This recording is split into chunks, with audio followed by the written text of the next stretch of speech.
जय गुरु जी संगत जी। वीडियो को लाइक कीजिए, चैनल को सब्सक्राइब कीजिए और बेल आइकन को प्रेस कर दीजिए ताकि आपको लेटेस्ट वीडियो की जानकारी अच्छे से मिल सके।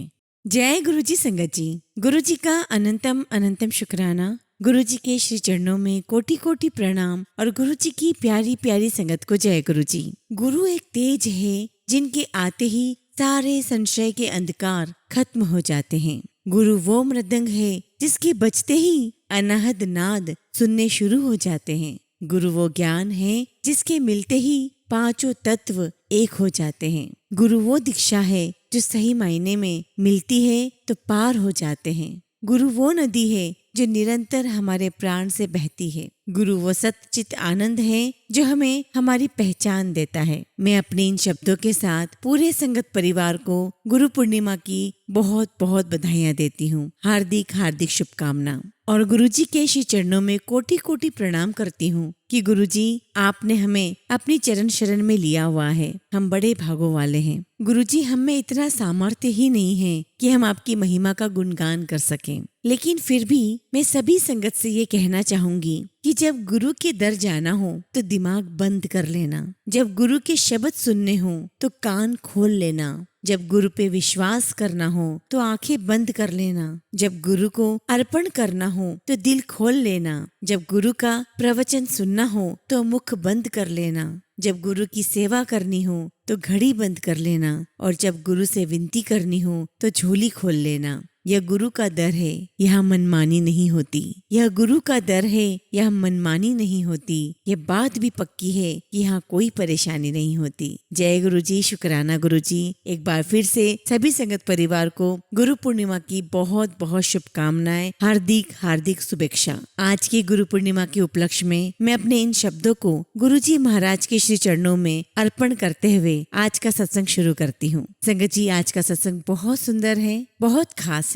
गुरु जी की प्यारी और पुरानी संगत का सत्संग है। और संगत जी, आज का सत्संग सुनकर आपको बहुत आनंद आएगा। बहुत सारे सवालों के जवाब तो मिलेंगे ही। आज गुरु पूर्णिमा के उपलक्ष्य पर आप सभी को गुरु जी की अनंत ब्लेसिंग्स मिलने वाली है। इसलिए संगत जी, इस सत्संग को अंत तक सुने, पूरा सुने और पूरे भक्ति भाव के साथ सुने। संगत जी, अगर आप भी अपना सत्संग शेयर करना चाहते हैं तो सुंदर लिखावट में हिंदी में ईमेल आईडी और व्हाट्सएप पर शेयर कर सकते हैं। और अगर आप चाहें तो ईमेल आईडी और व्हाट्सएप पे टाइप भी कर सकते हैं। तो चलिए संगत जी, सत्संग शुरू करते हैं। संगत जी, आज हम जिनका सत्संग सुनने जा रहे हैं वो गुरु जी की प्यारी और पुरानी संगत कमांडर शर्मा अंकल का है। जय गुरु जी, शुक्राना गुरु जी। सारी संगत को जय गुरु जी। गुरु जी महाराज को कोटि कोटि प्रणाम। गुरु जी, आपका लख लख शुक्राना कि आपने मुझे इस लायक समझा कि मैं आपकी जर्नी सभी संगत के साथ शेयर कर सकूं। लख लख शुक्राना गुरु जी। संगत जी, हम अपनी बेटी की बीमारी के साथ स्ट्रगल कर रहे थे और हमें समझ में नहीं आ रहा था कि हम क्या करें। और ये बात होगी सन 2000 की। और संगत जी, गुरु जी महाराज का मैसेज मुझे मेरे कलीग के थ्रू आया।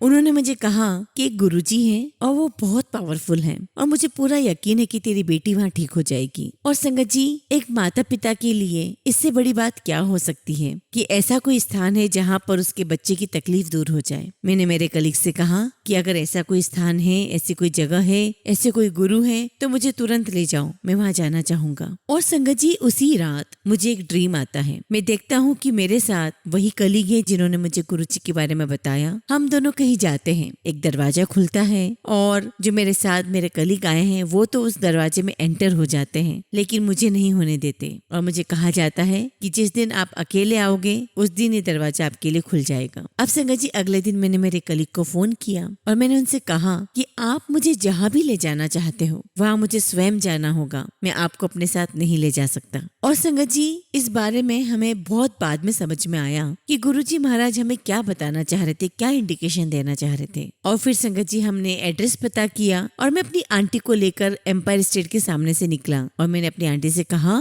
कि यहाँ एक गुरुजी हैं जो कि बहुत पावरफुल है और वो अपनी बेटी का इलाज जरूर करेंगे, लेकिन मैं यहाँ तब आऊंगा जब मैं गुड़गांव शिफ्ट हो जाऊंगा। और संगत जी, गुरुजी महाराज ने मेरी अरदास कबूल कर ली। गुड़गांव शिफ्ट होने में जितनी भी परेशानियां आ रही थी संगत संगत जी, जितने भी ऑब्स्टिकल्स आ रहे थे वो सब गुरुजी महाराज ने दूर कर दिए और हम 26 जनवरी 2001 को हमारे अपने गुड़गांव वाले घर में थे। अब संगत जी 18 फरवरी को शाम को मैं गुरुजी महाराज के दरबार के लिए निकल गया। एम्पायर स्टेट पहुंचा तो वहां जाके पता चला कि आज शिवरात्रि है और फिर पता चला कि गुरुजी बड़े मंदिर में हैं और हम एम्पायर स्टेट से निकलकर एक कार को फॉलो करते करते बड़े मंदिर पहुंच गए। बड़े मंदिर पहुंचकर हमने कार पार्क की, हम अंदर गए, दरबार में पहुंचे तो दरबार को देखते ही संगत जी दिल आत्मा तृप्त हो गई। बहुत बहुत सुकून देने वाला एटमॉस्फेयर था, बहुत सुंदर नजारा था और हमने देखा कि वहाँ संगत लाइन में खड़े हैं। हम भी उस लाइन में जाके खड़े हो गए, लेकिन जैसे ही हमारी नजर गुरुजी महाराज के ऊपर पड़ी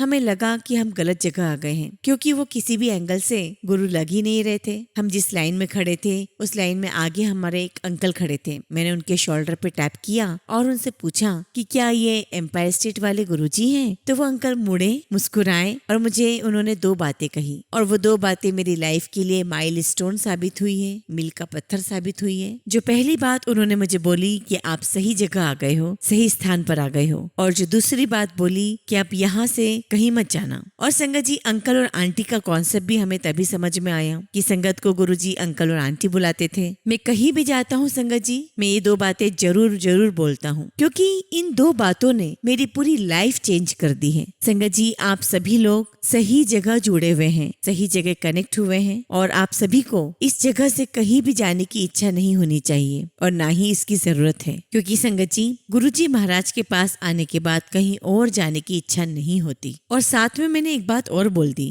कि जब तक गुरुजी महाराज की आज्ञा न हो यहाँ से घर मत जाना। संगत जी मुझे घर जाते जाते 1-1:30 बज गई, क्योंकि महाराज की आज्ञा ही इतनी देर से हुई। और संगत जी जब मैं घर लेट पहुंचा तो मैं अपनी वाइफ को कुछ भी बताकर नहीं गया था एंड शी वॉज वरीड और थोड़ी अपसेट भी थी। लेकिन संगत जी मेरी वाइफ कुछ बोली नहीं and I was keeping quiet. In this kind of situation, it is the hallmark of every successful married life. और संगत जी जब भी मेरी लाइफ में ऐसी सिचुएशन आ जाती है तो मैं चुप रहता हूँ और इतने सालों से मैं चुप रहा हूँ और यही मेरी सक्सेसफुल मैरिड लाइफ का राज है। और संगत जी आपको भी यही सलाह दूंगा कि अगर आपको अपनी सक्सेसफुल मैरिड लाइफ आगे कंटिन्यू करना है तो ऐसी सिचुएशन में आप चुप रहिए, अगर आप कुछ एक्सप्लेन नहीं कर सकते हैं तो। एंड संगत जी एवरी सैटरडे मैं गुरुजी महाराज के पास एम्पायर स्टेट जाने लगा। मैं जब भी गुरुजी महाराज के पास जाता मैंने नोट किया कि गुरुजी महाराज ना तो मुझसे बात करते, ना मेरी तरफ देखते, ना कोई इशारा देते। मैं गुरुजी महाराज के पास जाता, उनको प्रणाम करता, शब्द कीर्तन सुनता, चाय प्रसाद लेता,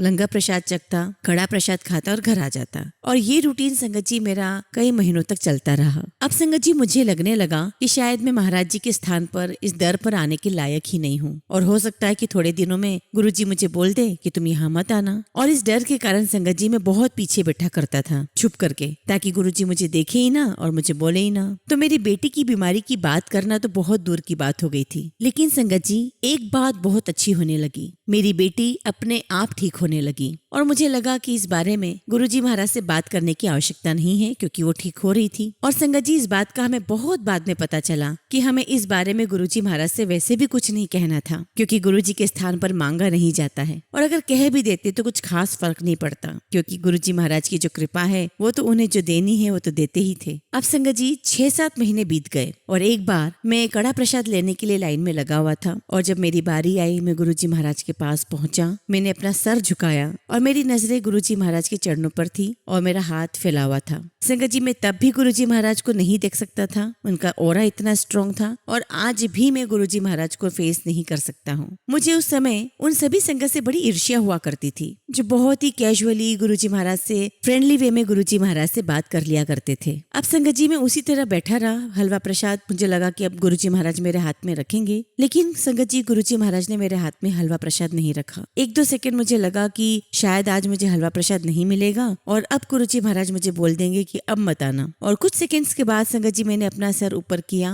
और गुरुजी को देखा तो वो बहुत ही डिवाइन स्माइल के साथ मेरी तरफ देख रहे थे और बहुत प्यारा मुस्कुरा रहे थे और मुझे उनकी स्माइल देख के थोड़ा रिलीफ हुआ। और गुरुजी ने मुझसे पूछा तेरा नाम क्या है? और संगत जी मैं सोचा करता था कि कभी मुझे ऐसा मौका मिलेगा कि मैं गुरुजी महाराज के साथ कुछ बातें कर पाऊंगा, कि क्या मैं भी कभी अपने सुख दुख की बातें कर पाऊंगा। पाऊंगा। और संगत जी जब ये मौका मिला, आप मानोगे नहीं संगत जी, मुझसे मेरा नाम तक नहीं बोला गया। और संगत जी गुरुजी का ऑरा इतना स्ट्रॉन्ग था कि मुझे ऐसा लग रहा था कि बस फटाफट मैं यहाँ से गायब हो जाऊं या धरती फट जाए और मैं गुरुजी महाराज के सामने से हट जाऊं, क्योंकि उस ऑरा को मैं देख नहीं पा रहा था, उसे मैं फेस नहीं कर पा रहा था। मैंने गुरुजी को अपना नाम बताया कि गुरुजी मेरा नाम राजकुमार है। तो गुरुजी ने मुझे पूछा कि क्या करता है। तो मैंने कहा गुरुजी मैं फौज में था, नेवी में था, कमांडर था और मैं अब रिटायर हो गया हूँ। और गुरुजी कुछ सेकंड रुके और स्माइल किया और मुझे कहा आ जाया कर। और आप बिलीव कर सकते हो संगत जी कि वो पल, वो मोमेंट मेरे लिए फ्रीज हो गया था। मुझे ऐसा लगा कि मेरी लाइफ में इससे अच्छा मोमेंट हो ही नहीं सकता। मैंने भसीन आंटी का सत्संग सुना था कि हमारी 2 लाइफ थी, एक गुरुजी महाराज से मिलने से पहले की और दूसरी उनसे मिलने के बाद। तो संगत जी जो मेरी लाइफ थी गुरुजी महाराज से मिलने से पहले की, वो अलग थी। और जिस पल गुरुजी महाराज ने मुझे ये कहा कि आ जाया कर बहुत प्यार से, मुझे ऐसा लगा कि जैसे मेरा नया जन्म हो गया हो। और संगत जी मैं खुशी खुशी बाहर आया, ऐसा लग रहा था जैसे मेरे पैरों में पंख लग गए हों। मैं खुशी से फुलाने समा रहा था। और जब मैं बाहर आया तो एक अंकल मुझे मिले और वो मुझसे बोले अंकल मुबारक हो। तो मुझे समझ में नहीं आया कि किस बात की मुबारकबाद दे रहे हैं। मुझे कहते हैं अंकल आपका एडमिशन हो गया है। और संगत जी उस दिन से मेरा वो डर खत्म हो गया कि गुरुजी महाराज अब मुझे अपनी संगत में नहीं आने देंगे। वो डर खत्म हो गया कि मुझे बहुत सुधरने की जरूरत है गुरुजी महाराज का शिष्य बनने के लिए। क्योंकि संगत जी आप जैसे हैं वैसे गुरुजी को एक्सेप्टेड हैं, अच्छे हैं, बुरे हैं, अमीर है, गरीब हैं, हर तरीके से गुरुजी महाराज सभी संगत को खुले बाहों के साथ अपने दरबार में एक्सेप्ट कर लेते हैं। और ऐसे ही मुझे भी एक्सेप्ट कर लिया। हाँ संगत जी एक बात और बोलूंगा कि सबका टाइम अलग अलग है। मेरा टाइम अलग था और बाकी संगत का टाइम अलग था। और संगत जी मैं तो ये कहूंगा कि भाग्यशाली वो है जिसके साथ गुरुजी है, और दुनिया का सबसे बड़ा अमीर वो है जिसे गुरुजी महाराज की शरण मिल गई है। और उस दिन मेरी दुनिया के सबसे अमीरों में गिनती हो गई जिस दिन गुरुजी महाराज ने मुझे अपनी शरण में ले लिया। उसके बाद संगत जी मेरी life Saturday to Saturday fix हो गई। हर सैटरडे गुरुजी महाराज के पास जाना, और ऐसा लगता था कि जैसे हम अपनी गाड़ी को चार्ज करवाने जा रहे हो, अपनी बॉडी को चार्ज करवाने जा रहे हो। और कोई सैटरडे अगर हम ना जा पाए तो पूरा वो हफ्ता सबसे खराब हफ्ता निकलता था। ऐसा लगता था कि जैसी सारी एनर्जी ड्रेन हो गई हो। इसलिए संगत जी मैंने सब कुछ किया। मेरी जॉब ऐसी थी कि मैं इंटरनेशनल ट्रैवल करता था, बट मैं मेक श्योर करता था कि मैं फ्राइडे नाइट को कैसे भी ओवरनाइट ट्रैवल करके आ जाऊं और सैटरडे को गुरुजी महाराज के दरबार में उपस्थित हो जाऊं। अब संगत जी मेरी आंटी को कुछ समझ में नहीं आ रहा था, क्योंकि उस समय तक गुरुओं में कोई बिलीव नहीं होता था, मेरा भी नहीं था। और मेरी आंटी कुछ बोली भी नहीं और ना कभी साथ चलने को तैयार हुई, और ना मैंने कभी उसे गुरुजी महाराज के पास चलने के लिए कहा। और वैसे भी संगत जी मैंने उनसे गुरुजी महाराज के बारे में कुछ भी नहीं कहा। मैंने इसलिए भी गुरुजी महाराज का जिक्र नहीं किया कि वो कुछ उल्टा सीधा बोलेगी और वो मैं सुन नहीं पाऊंगा। इसलिए वो भी चुप रही, मैं भी चुप रहा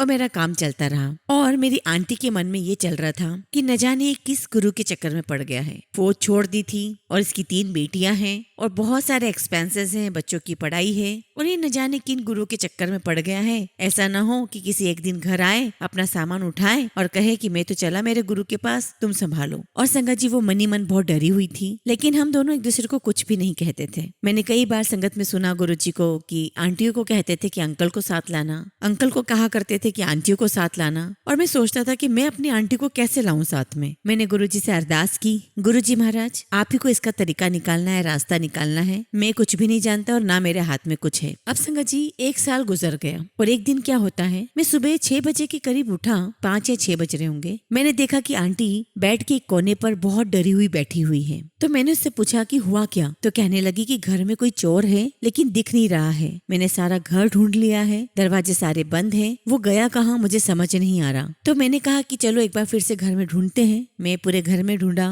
कुछ भी नहीं मिला। तो मैंने उससे कहा कि तुमने कोई सपना देखा होगा। तो मुझे कहने लगी कि नहीं मैंने सपना नहीं देखा, मैंने जगने के बाद देखा है। तो मुझे लगा इसको कोई वहम हो गया है। तो मैंने बोला कि चलो बात करते हैं। मैंने उससे पूछा कि बताओ कैसा दिख रहा था। तो संगत जी फिर उसने मुझे नरेट किया। मेरी वाइफ कहने लगी कि वो दिखने में लंबा सा, गोरा सा, गंजा सा था और उसने बड़े चमकीले से एक्सोटिक महंगे वाले कपड़े पहने हुए थे। और कहने लगी कि हालांकि रूम में तो रोशनी नहीं थी, लाइट बंद थी, लेकिन वो जब कमरे में खड़े हुए थे तो उनके चारों तरफ बहुत तेज रोशनी थी और मैंने उसी रोशनी में उन्हें देखा था। बल्कि उसने कहा दिखा, क्योंकि डिस्क्रिप्शन तो वो चोर का बता रही थी, गुरुजी का तो नहीं बता रही थी। तो कहने लगे कि मुझे उस रोशनी में वो चोर दिखा और उसके हाथ सामने की तरफ फोल्ड फ्रिज के पास खड़ा होके मुस्कुरा के सारे घर को देख रहा था। अब संगत जी आप सोचिए मेरी हालत क्या होगी। मुझे तो उसी समय गूज़बम्स आ रहे थे। मैंने उससे हाथ जोड़कर कहा कि भगवान ये कोई चोर नहीं था, ये ये स्वयं महाराज जी आपको दर्शन देने आए थे, उनकी कृपा आप पर हुई है। आपसे एक हाथ जोड़कर रिक्वेस्ट है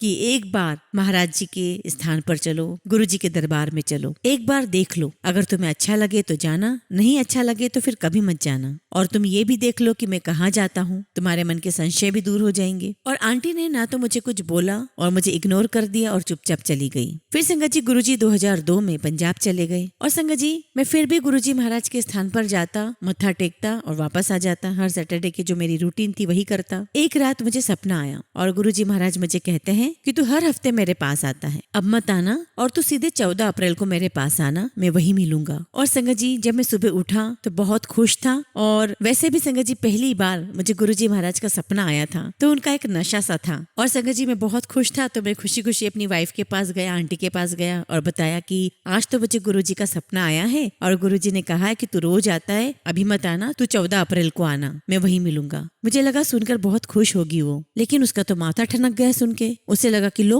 अब तो सपने भी आने लगे, अब पता नहीं इसका क्या होने वाला है। लेकिन वो बोली कुछ भी नहीं और मैं वहां से चला गया और सीधे 14 अप्रैल को मैं गुरुजी महाराज के स्थान पर गया। वहां जाके मुझे पता चला कि गुरुजी महाराज 13 अप्रैल की रात को ही आ गए थे और 14 अप्रैल को पंजाब से आने के बाद पहली संगत वो ले रहे थे। और शाम को जब मैं घर आया तो मैंने उसे बताया कि गुरुजी महाराज से मैं मिला और पंजाब से आने के बाद गुरुजी महाराज ने पहली संगत ली है और मिलके मुझे बहुत अच्छा लगा। ये सुनने के बाद मेरी वाइफ को थोड़ा सा लगने लगा कि कुछ तो बात है और फिर वो गुरुजी महाराज के यहाँ जाने के लिए तैयार हो गई। और संगत जी अगले सैटरडे आंटी मेरे साथ गई, हम दरबार पहुंचे और आंटी को मैंने बोला कि चल हम पीछे जाकर के बैठते हैं। तो आंटी मुझे कहने लगी कि नहीं मैं तो आगे ही बैठूंगी। तो मैंने उसे समझाने की कोशिश की कि अरे पगली, अपने जैसे लोग पीछे ही बैठते हैं, लेकिन वो मानी नहीं, अड़ गई और कहने लगी कि नहीं मैं तो आगे आगे जाकर ही बैठूंगी। और संगत जी मैं वहां पर बहस कर नहीं सकता था तो मैंने उसे कहा कि ठीक है आप आगे जाकर के बैठ जाओ, मैं तो अपनी जगह पर पीछे ही जाकर के बैठूंगा, मैं अपनी कोई गड़बड़ नहीं करना चाहता, मैं पीछे बैठूंगा, आप आगे जाकर बैठ जाओ। और संगत जी आंटी जब आगे बैठी तो उसने कई बार गुरुजी महाराज के साथ आई कांटेक्ट बनाने की कोशिश करी और जितनी बार वो गुरुजी की आंखों में देखती, गुरुजी किसी और संगत से बात कर रहे होते और बीच बीच में जैसे ही आंटी के साथ आई कांटेक्ट होता, आंटी की आंखें अपने आप नीचे हो जाती, फिर वो गुरुजी की तरफ देखती, फिर वो आई कांटेक्ट होता और नीचे आंखें हो जाती। ऐसा करीब 3 से 4 बार हुआ और उसके बाद हम गुरुजी से आज्ञा लेके घर आ गए। घर आए संगत जी मेरी वाइफ बेचैन रही, वो रात में सो भी नहीं पाई ठीक से, 3-4 दिन तक वो बहुत बेचैन रही। उसे बार बार गुरुजी महाराज की वो आंखें ही दिख रही थी। तो मैंने उससे कहा कि मैंने तुम्हें पहले ही कहा था, अब भुगतो। और अगले सैटरडे को जब हम दोबारा दरबार में गए तो आंटी ने मुझे कहा कि अब हम पीछे ही बैठेंगे। तो मैंने कहा बहुत बढ़िया, चलो बैठो मेरे साथ पीछे। अब संगत जी बात यहीं खत्म नहीं हुई, आंटी ने बीच में अपने बाल बहुत छोटे छोटे कटवा लिए। तो जब हम एक बार गुरुजी महाराज के दरबार में गई तो कहने लगी कि आज मैं पीछे नहीं बैठूंगी, आज तो मैं आगे बैठूंगी। मैंने बोला अब क्या हो गया? तो वो कहती है कि आज मैंने बाल कटवा लिए हैं तो गुरुजी को तो पता ही नहीं चलेगा कि मैं कौन हूँ, कि मैं कमांडर आंटी हूँ या नहीं, गुरुजी मुझे पहचान नहीं पाएंगे, तो आज तो मैं आगे ही बैठूंगी। संगत जी मैंने तो कोई बहस की नहीं, मैं पीछे जाकर बैठा, आंटी आगे जाकर के बैठी। उन्हें यही गलतफहमी थी कि बाल कट जाने से शक्ल बदल जाती है और गुरुजी पहचान नहीं पाएंगे। आंटी आगे जाकर बैठी और इतनी देर में गुरुजी ने सिंगला अंकल को बुलाया और उन्हें कुछ कहा और सिंगला अंकल आंटी की तरफ चल पड़े। अब संगत जी आंटी डरी, उसे लगा कि अब मुझे बाहर निकाल देंगे और बोलेंगे कि तुम आगे आकर के क्यों बैठी हो, पीछे जाओ। सिंगला अंकल आते हैं और कहते हैं कि आंटी कांग्रेचुलेशंस, आपका तो डायरेक्ट कॉलेज में एडमिशन हो गया। और सिंगला अंकल बोले कि आंटी गुरुजी ने कहा है कि आज कमांडर आंटी बाल कटवा कर आई है और जब संगत के मन में किसी प्रकार का संशय या डाउट रहता है तो गुरुजी महाराज उस डाउट को, संशय को जरूर क्लियर करते हैं। और संगत जी उस दिन के बाद मेरी आंटी मान गई, उसे समझ में आ गया कि गुरुजी जानी जान है और उसके बाद वो हमेशा पीछे ही बैठी तब तक जब तक कि खुद गुरुजी महाराज ने उसे आगे आकर बैठने के लिए नहीं कहा। लेकिन संगत जी अब मेरे मन में बात खटकने लगी, मुझे गुरुजी महाराज के दरबार में आते आते 7 महीने हो गए और तब कहीं जाकर के गुरुजी महाराज ने मुझे अपने स्कूल की, अपने कॉलेज की एक बेसिक क्लास में एडमिशन दिया। लेकिन वहीं दूसरी ओर मेरी आंटी को खुद गुरुजी महाराज बुलाने आए, लेकर आए दरबार में, एडमिशन भी दिया तो सीधे कॉलेज में और कृपा भी की तो ऐसी कि सीधे आगे बिठाया। और संगत जी कुछ टाइम के बाद मुझे ये बात समझ में आ गई कि अंकल लोगों का कनेक्शन गुरुजी महाराज के साथ अलग होता है और आंटियों का कनेक्शन गुरुजी महाराज के साथ बहुत स्ट्रॉन्ग होता है। तो मुझे समझ में आ गया कि इसका कनेक्शन गुरुजी महाराज के साथ स्ट्रॉन्ग है तो इसके पीछे खड़े होने में अपनी भलाई है, इसके साथ साथ मेरा भी उद्धार हो जाएगा। इससे पहले संगत जी हम आगे बढ़े, मैं आपको बताना चाहता हूँ कि जब ये सारी बातें मेरे दिमाग में घूम रही थी तब किसी संगत ने मुझे बताया कि गुरुजी कहते हैं कि शिव पुराण पढ़ा करो। तो संगत जी मैंने शिव पुराण पढ़ना शुरू कर दी और जब शिव पुराण पढ़ना शुरू किया तो 3-4 पेज पढ़े ही होंगे कि मेरे सामने एक स्टोरी आई, और वो स्टोरी ये थी कि एक ब्राह्मणी थी जिसका पति बुरे कर्मों के कारण मृत्यु के बाद राक्षस बन गया, और ये ब्राह्मणी के कर्म बहुत अच्छे थे। तो मृत्यु के बाद वो सीधे माता पार्वती के स्थान पर पहुंच गई और माता पार्वती के साथ विचरण करने लगी। और उस ब्राह्मणी ने वहां जाते ही सबसे पहला प्रश्न माँ पार्वती से किया कि माँ, मेरा एक पति होता था, वो कहाँ है? तो माँ ने जवाब दिया कि पुत्री, तेरा पति बुरे कर्मों की वजह से राक्षस योनि को भोग रहा है, वो अपने बुरे समय को काट रहा है। तो ब्राह्मणी ने कहा कि माँ पार्वती, कि अगर आप मुझसे प्रसन्न हैं तो मेरे पति पे कृपा कीजिए और उसे अपनी शरण में ले लीजिए। संगत जी, कंक्लूजन में आपको बता देना चाहता हूँ कि कंक्लूजन ये है कि आपकी आंटी की जो रिकमेंडेशंस हैं वो शिवजी महाराज के दरबार में सुनी जाती है। आप कैसे भी हो, अगर आपने अपनी आंटी का बहुत दिल से ख्याल रखा है, वो अभी नहीं संगत जी, वो आगे भी आपका साथ देगी, आगे भी आपका ख्याल रखेगी। तो संगत जी, उस स्टोरी का एंड ये होता है कि जो राक्षस होता है उसे शिव पुराण सुनाया जाता है और उनका कल्याण हो जाता है, और वो भी अपनी पत्नी के साथ माँ पार्वती के साथ विचरण करने लगता है। तो संगत जी, आपकी आंटी आपको आगे तक लेकर जाती है, क्योंकि संगत जी गुरुजी महाराज से आंटियों का कनेक्शन बहुत स्ट्रॉन्ग होता है। अब संगत जी यहाँ से आगे बढ़ते हैं। मेरे एक फ्रेंड है जो बहुत बहुत पुराने मेरे साथी हैं, मेरे फ्रेंड हैं। तो एक दिन उन्होंने मुझसे कहा कि राजकुमार, मेरा प्रमोशन बहुत सालों से नहीं हो रहा है, मुझे कोई तरक्की नहीं मिल रही है, कोई ऐसा है जिसे तुम जानते हो जो मेरी फाइल क्लियर कर दे? और उस जमाने में संगत जी हम गुरुजी के अलावा किसी को भी नहीं जानते थे। तो मैंने उनसे कहा कि हाँ मैं जानता हूँ, लेकिन आपको मेरे साथ चलना पड़ेगा और मुझे पूरा पक्का यकीन है कि आपकी फाइल क्लियर हो जाएगी। तो उन्होंने मुझसे पूछा कि कहाँ चलेंगे? तो मैंने कहा कि मेरे गुरुजी के पास। तो उन्हें लगा कि गुरुजी के पास बड़े बड़े लोग आते हैं, तो शायद ये उनसे कहकर मेरी फाइल क्लियर करवा देगा। हम गुरुजी महाराज के दरबार में आए, मत्था टेका। गुरुजी महाराज ने कुछ भी नहीं कहा, लेकिन संगत जी हुआ ये कि 15 दिन के अंदर उनकी प्रमोशन हो गई, उनकी फाइल क्लियर हो गई और उन्होंने अपनी पोजीशन को टेक ओवर कर लिया। लेकिन जब हम मत्था टेक रहे थे तब गुरुजी महाराज ने कहा कि 31 दिसंबर को बड़े मंदिर जरूर आना। अब संगत जी देखो, मेरे फ्रेंड का काम तो हो गया था, लेकिन ये गुरुजी महाराज से जुड़े नहीं थे, तो इन्होंने 31 दिसंबर को बड़े मंदिर आने से मना कर दिया। और मुझे समझ में आ गया संगत जी कि इनका काम तो गुरुजी महाराज ने कर दिया, लेकिन इनकी जर्नी गुरुजी महाराज के साथ यहीं तक थी। और मेरे फ्रेंड ने मुझे कहा कि अरे राजकुमार, मुझे कुछ जमा नहीं। तो मैंने कहा ठीक है, कोई बात नहीं, तेरा काम हो गया है, ठीक है। और संगत जी मुझे यहाँ से एक बात तो बहुत अच्छे से समझ में आ गई कि जिनका काम हो जाता है और गुरु से जुड़ने में बहुत बहुत अंतर होता है। तो जिनका जल्दी से काम हो जाता है, इसका मतलब ये नहीं कि उनका बहुत ज्यादा स्ट्रॉन्ग कनेक्शन हो गया है गुरुजी से, और जिनके काम नहीं हो रहे हैं, इसका मतलब ये नहीं कि गुरुजी महाराज की उन पर कृपा नहीं है, बल्कि मैं कहूंगा कि उनका और स्ट्रॉन्ग कनेक्शन गुरुजी महाराज के साथ है। गुरुजी महाराज उन्हें अपने चरण शरण में रखना चाहते हैं। और एक बात और समझ में आई संगत जी इतने सालों में, कि किसी का भी गुरुजी के साथ कितना भी स्ट्रॉन्ग कनेक्शन क्यों ना हो, वो आपके किसी काम का नहीं है।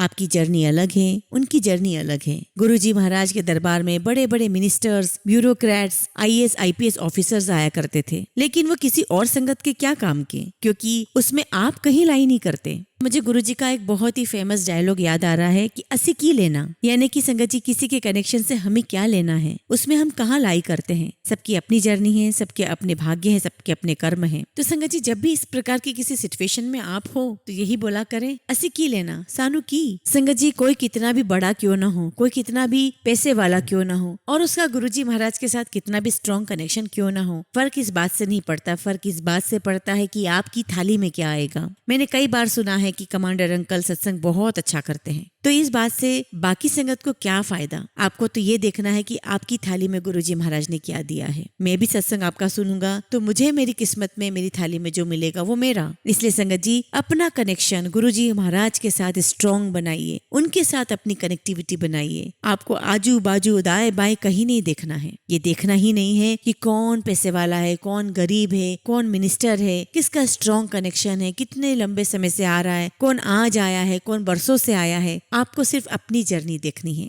आपको सिर्फ अपने कर्म देखने हैं, आपको सिर्फ अपनी कनेक्टिविटी देखनी है। और संगत जी किसी संगत को फॉलो करते करते आप कहाँ पहुंचोगे इसकी कोई गारंटी नहीं है। इसका मैं इस बात से उदाहरण देता हूँ कि एक बार गुरुजी महाराज ने हमें कहीं आने के लिए कहा और हमें एड्रेस नहीं पता था और उस समय GPS भी नहीं हुआ करता था। तो हमारे सामने एक कार जा रही थी जो गुरुजी की ही कार थी, तो हमें लगा कि ये कार भी वहीं उसी स्थान पर जा रही होगी और हम उस कार के पीछे पीछे हो लिए। अब वो कार एक जगह जाकर के पार्क हो गई। तो अब संगत जी पहले तो हमें एड्रेस भी नहीं पता था और अब तो हमें हमें संगत जी ये भी नहीं पता था कि हम कहाँ आकर के खड़े हो गए हैं। तो कहने का मतलब ये है संगत जी कि आप संगत को फॉलो करते करते कहाँ पहुंचोगे इसकी कोई गारंटी नहीं है, लेकिन हाँ, गुरुजी को फॉलो करते करते आप कहाँ पहुंचेंगे इसकी 100% गारंटी है। संगत जी, मैंने गीता भी पढ़ी है और शिव पुराण भी पढ़ा है, और दोनों में ही एक बात बड़ी कॉमन है जो गुरुजी महाराज से हम रिलेट कर सकते हैं। श्री कृष्ण कहते हैं अर्जुन से, अर्जुन, जो जिसकी पूजा करता है वो उसी को प्राप्त कर लेता है, जो जिसका अनुसरण करता है, जो जिसको फॉलो करता है वो उसी को प्राप्त कर लेता है,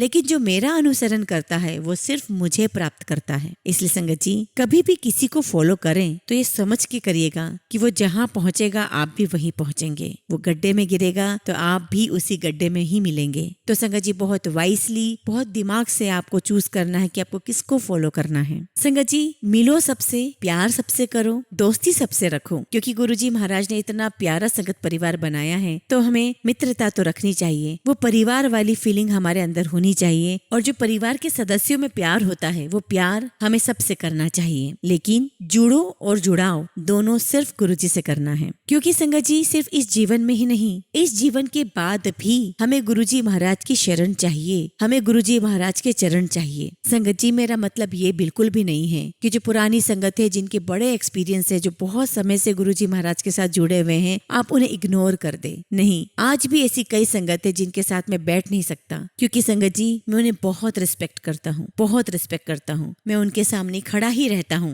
रिस्पेक्ट की वजह से। लेकिन संगत जी, जुड़ना केवल गुरुजी से ही है, कनेक्टिविटी केवल गुरुजी महाराज के साथ ही होनी चाहिए। इसलिए संगत जी, अगर आज के मेरे सत्संग से अगर आप कुछ और ले सके ना ले सके, लेकिन अगर सिर्फ इतना ले लें कि हमें सिर्फ जुड़ना गुरुजी महाराज के साथ है, हमें कनेक्शन सिर्फ गुरुजी महाराज के साथ करना है, तो मुझे पूरा यकीन है कि आपके जीवन की गति बहुत बहुत अच्छी होगी, आपके जीवन का सफर बहुत अच्छा होगा। एक शब्द चलता है संगत जी बड़े मंदिर में, एक तकिया भरोसा तेरे चरनादा, बाकी सब ढाइयां ढेरिया, एक तेरा ही भरोसा। अर्थात संगत जी, आपको सबसे भले ही दूर हो जाए, लेकिन आपको सिर्फ और सिर्फ गुरुजी महाराज से जुड़ने का भाव होना चाहिए। और एक प्रश्न आप सभी के मन में भी आता होगा, जो मेरे मन में भी आता था, कि गुरुजी की पूजा कैसे करें। कोई आवश्यकता नहीं है संगत जी गुरुजी की पूजा करने की, बस आप अपना कर्म अच्छा करें, आप अपना काम सही से करें, आपका जो भी काम है उसे 100% करें, अच्छे से करें। गुरुजी महाराज कहा करते थे कि सबसे बड़ी सेवा यह है कि अंकल आंटी की सेवा करें, आंटी अंकल की सेवा करें, और दोनों मिलकर अपने परिवार की सेवा करें, अपना हर फर्ज निभाएं, अपनी जिम्मेदारियां निभाएं, और ये सब करते समय गुरुजी महाराज को अपने मन में धारण करें। और गुरुजी महाराज ने एक बात और कही कि अगर आपसे किसी का अच्छा नहीं हो रहा हो तो उसका बुरा भी मत करिए, किसी के दुख का कारण मत बनिए, आपकी वजह से कभी किसी का बुरा ना हो। और जब भी समय मिले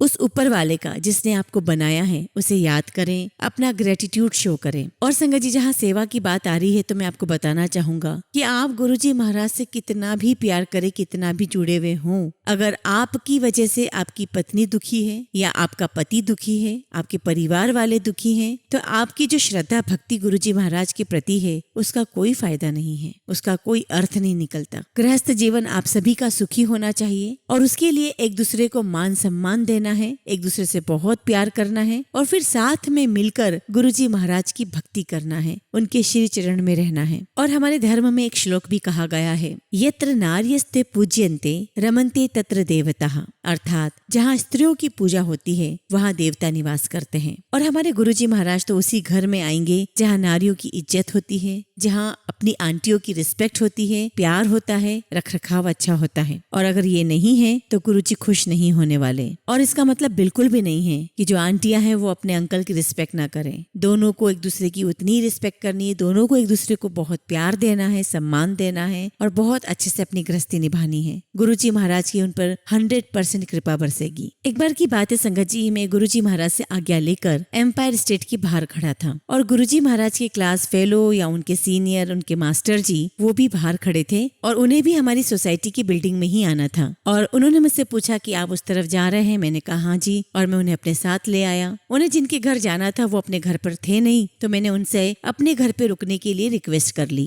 वो मेरे घर आ गए। संगत जी, मास्टर जी घर में आ गए, वो बैठे हैं, मैं बैठा हूँ, और हम बात कर ही रहते कि इतने में गुरुजी जी का मास्टर जी के पास फोन आ गया। और ये बात देखिए संगत जी कि मास्टर जी मेरे साथ आए हैं, ये बात सिर्फ मैं और मास्टर जी ही जानते थे। तो गुरु जी कहते हैं कमांडर के घर बैठा है? तो मास्टर जी कहते हैं हाँ जी गुरु जी। तो गुरु जी मजाक में कहते हैं कि फौजी के घर आया है तो एक पेग विस्की का लगा ले। जो कि अपार्ट संगत जी, द कंक्लूजन इज कि गुरुजी महाराज को पता है कि हम कहाँ हैं, क्या कर रहे हैं, हमें किस चीज की जरूरत है और हमें कब क्या देना है। तो एक चीज हमेशा याद रखना संगत जी कि बिन बोलिया सब कुछ जानता, सतगुरु प्यारा मेरे नाल है। ये सारे जो शब्द चलते हैं ना संगत जी, ये एक प्रकार का आपको अश्योरेंस है और ये एक प्रकार की गुरुजी की आपको कमिटमेंट है। एक बार आप गुरुजी महाराज के शरण में आ गए तो आपका कल्याण होना निश्चित है। अब वो कल्याण एक दिन में हो, एक महीने में हो, एक साल में हो, एक जन्म में हो या कई जन्मों में हो, वो गुरुजी के ऊपर निर्भर करता है। आपका हाथ गुरुजी ने थामा है सिर्फ पकड़ने के लिए, छोड़ने के लिए नहीं। इसलिए आपका कल्याण तो होना निश्चित है, वो कब होगा वो गुरुजी महाराज जानते हैं। और संगत जी मैं आप सबसे रिक्वेस्ट करता हूँ कि इस अश्योरेंस के साथ, इस सुकून के साथ अपनी जिंदगी जिए कि उस परमात्मा ने, उस परम पिता परमेश्वर महाशिव जी ने, गुरुजी महाराज ने आपका हाथ थामा हुआ है और जिसके साथ गुरु खड़े होते हैं उसके खिलाफ कोई खड़ा नहीं हो सकता। और अगर कोई उसके खिलाफ खड़ा भी हो तो उसे कोई फर्क नहीं पड़ता,